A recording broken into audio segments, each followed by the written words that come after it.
দর্শক, বাংলাদেশ প্রতিদিন Facebook YouTube channel থেকে সকলকে স্বাগত জানাচ্ছি। আমি নেহাল আহমেদ। আমি এই মুহূর্তে রয়েছি মিরপুর কলেজের সামনে। ঠিক মিরপুর কলেজের সামনে এখানে ঢাকার রাস্তায় একটি বিশেষ ট্রাফিক লাইটের ব্যবস্থা করা হয়েছে। অর্থাৎ যেমনটি দেখতে পাচ্ছেন দর্শক, এখানে একটি ট্রাফিক সিগন্যাল বসানো হয়েছে, ট্রাফিক লাইট সিগন্যাল। এই সিগন্যালটির কাজ হচ্ছে যখন পথচারী এপাশ থেকে ওপারে যাবে, রাস্তার এপার থেকে ওপারে যাবে, তখন ঠিক দেশের বাইরে অর্থাৎ অন্যান্য দেশে যেমনটি সুবিধা থেকে থাকে যে এই যেই এখানে যেই বাটনটি দেখতে পাচ্ছেন, এই বাটনটি প্রেস করার পরে কিন্তু এখান থেকে যে সবুজ বাতিটি জ্বলে আছে, অর্থাৎ একজন পথচারী যদি এই রাস্তাটি পারাপার করতে চায় তাহলে সেই পথচারী এসে এই বাটনটিতে চাপ দেবে এবং চাপ দেওয়ার পরে এখানে যেই সবুজ বাতিটি জ্বলে আছে এই সবুজ বাতিটি লাল হয়ে যাবে।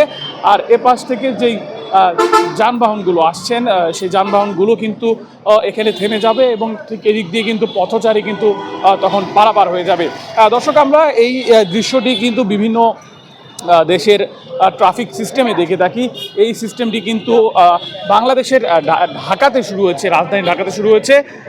প্রাথমিকভাবে এটি মিরপুর কলেজের সামনে কিন্তু এই ট্রাফিক লাইটের ব্যবস্থাটি করা হয়েছে। আপনাদেরকে একটু যদি দেখানোর চেষ্টা করি যে ঠিক ওই পাশে কিন্তু একটু ট্রাফিক লাইটের ব্যবস্থা করা হয়েছে, ট্রাফিক সিগন্যাল ব্যবস্থা করা হয়েছে, যেখানে কিন্তু সময় উঠছে আর কি। ঠিক এই পাশেও যেটি দেওয়া আছে সেটিও তো সময় উঠছে এবং এখানে সময় অনুযায়ী কিন্তু অটোমেটিক কিন্তু পথচারী পারাপার করতে পারবে। এখন এই যে একটি মানুষ আকৃতির একটি ট্রাফিক লাইটে দেখা যাচ্ছে, এটি কিন্তু এখন লাল হয়ে আছে এবং উপরে একটি সময় কাউন্ট হচ্ছে, অর্থাৎ এই সময়টি আর 14 সেকেন্ড পরে কিন্তু এখান থেকে পথচারী পারাপার হতে পারবে। ঠিক তখন এটি কিন্তু সবুজ হয়ে যাবে।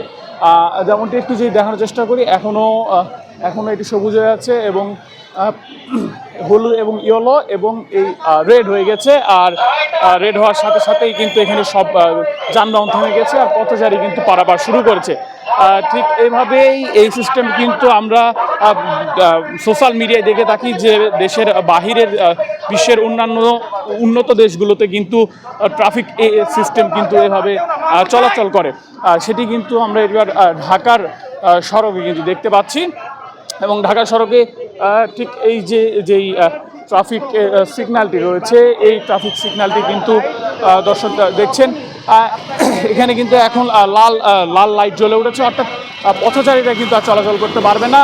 কিন্তু এই পাশে কিন্তু সবুজ বাতিটি জ্বলে উঠেছে, যার কারণে কিন্তু যানবাহন চলাচল করছে। দর্শক, এটি ঢাকা মিরপুর কলেজের সামনে প্রাথমিকভাবে এই ট্রাফিক লাইট সিস্টেমের সুবিধাটি চালু করেছে এবং এটি কিন্তু সকাল 8টা থেকে দুপুর 12টা পর্যন্ত পরীক্ষামূলকভাবে চালানো হচ্ছে। আমরা এই দৃশ্যটি কিন্তু দেশের বিভিন্ন দেশের উন্নত দেশের কিন্তু সড়কে আমরা কিন্তু দেখে থাকি, সেটি কিন্তু আমরা ঢাকা সড়কে দেখতে পাচ্ছি। দর্শক, একটু যে আমরা দেখার চেষ্টা করি যে এখন কিন্তু যানবাহন চলাচল করছে, অর্থাৎ এই যানবাহনগুলো চলাচল করছে, পথচারী কিন্তু এখন পারাপার হতে পারবে না। পথচারীরা যদি পারাপার হতে চায় তাহলে ঠিক এই সিগন্যালের জন্য অপেক্ষা করতে হবে, অর্থাৎ এখানে একটি সিগন্যাল বাটন রয়েছে, এই বাটনে যদি পথচারী পারাপার হয়, এই যে বাটনে একটি প্রেস করলো এবং বাটনে প্রেস করার পরে কিন্তু এইখানে সিগন্যাল লাইটটি কিন্তু এখন আস্তে আস্তে সবুজ থেকে লাল হয়ে যাবে এবং গাড়ি ঘোড়া কিন্তু থেমে যাবে, যানবাহন কিন্তু চলাচল থেমে যাবে এবং পথচারী কিন্তু পারাপার করতে পারবে। আবার সেই সাথে কিন্তু এই উন্নত প্রযুক্তির যে ট্রাফিক সিস্টেমটি সেখানের যদি একটু দেখানোর চেষ্টা করি যে এখানে উপরে সিসিটিভি ক্যামেরাও আছে এবং এটি কিন্তু স্বয়ংক্রিয়ভাবেও কাজ করে, অর্থাৎ একটি নির্দিষ্ট সময় কাউন্টিং করা আছে, যে নির্দিষ্ট সময় পরেও কিন্তু অটোমেটিকলি এটি কাউন্টিং হচ্ছে। যেমনটি এই যার 1 সেকেন্ড